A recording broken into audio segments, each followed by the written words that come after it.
Well, let me just say, when I started this investigation, just like you, I grew up in a family that believes in the Bible, literally. Okay. And I was taught that. Okay. And but then as you get older, you hear all this criticism. Yes. And you're asking the question, okay, if this is real, then I need to know if it's real. Because otherwise, why live? Why believe? Exactly. And one of the questions is this a book, or are these books inspired divinely? Or are they just the ideas of men? Because that's what people like Finkelstein are saying. It's idea.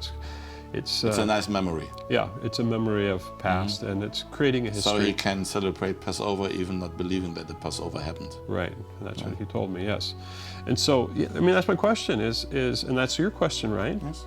And so Isaiah here is telling us, or I should say, the way this scroll has been communicated was that this criticism that said there were two authors doesn't show up in the scroll. I can tell you one story of a man who came from the communism part of Germany. Germany was divided, West and East Germany. And he came to me, he became a believer because of this scroll. Really? You know why? He told to me, they told him, all the prophecies which are mentioned in the New Testament, coming from Isaiah, speaking about the Messiah, had been written in the time after Jesus lived. And then he heard about the discovery of the scrolls, and we have not only one scroll. So the communists told him that? Yeah, this was teaching in the communism part. Okay. And they said Isaiah was written after the time of Jesus, because when they read the New Testament, they saw there are so many prophecies which is taken out from this book of Isaiah. And then here you have a book, or you have the written material, which is really 200 years before Jesus lived. Yeah. So read the prophecies, see it's 200 years before Jesus lived, and then answer your question yourself.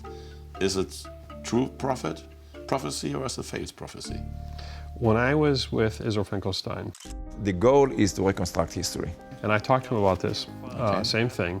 And we talked about Moses and the fact that Moses wrote that in the future, not if, but when the Israelites disobeyed against God, they would be cast, they would be destroyed as a people, they would be scattered around the world, but in the future, they would come back.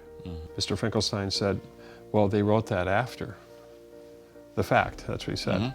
And as I thought about that, I thought, yeah, but this has happened more than once. Exactly. And go ahead, explain. I mean, prophecy is not only fulfilled one time, it's sometimes fulfilled 2 or 3 times. This you can see by the prophecy of Daniel. You can see it in this book. And I would agree with Mr. Finkelstein, it happened once, but it happened also in 48. Right, and when the Dead Sea Scrolls came out, you could see then that when Israel was destroyed, when Jerusalem was destroyed and the Romans scattered the Israelites around the world, I mean, they were scattered from that point for several thousand years, that to me was saying something. That to me was saying that this was more than just a coincidence. Exactly.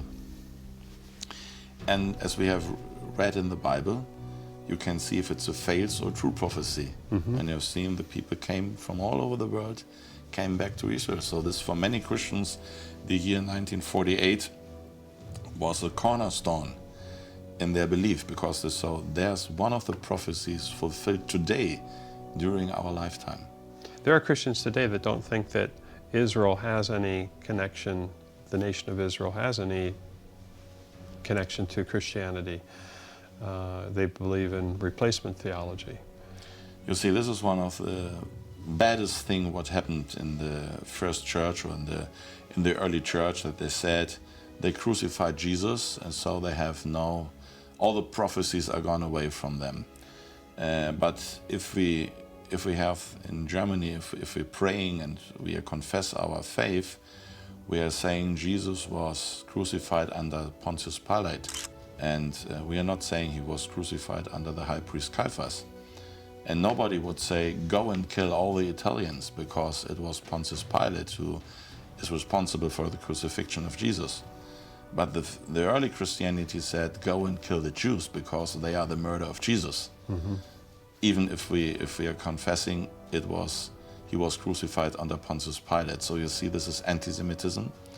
And this is really the thing what the devil for me is doing, to put away Israel and to saying now the church is the one who has all the prophecies in her community. That's not true. If you read the letter to the Romans, there's clearly standing, the Jews are not sitting beside. God will do what he wants to do, and he will do it one day, and everybody will see that the Jews are his people. And if you put your hands on the Jews, don't forget it's the eye of the Lord. What's for me not possible to think Jesus was a Jew, why people are replacing the Jews if Jesus was a Jew. So you can't be anti-Semitism if you're a follower of Jesus. It's unbelievable for me.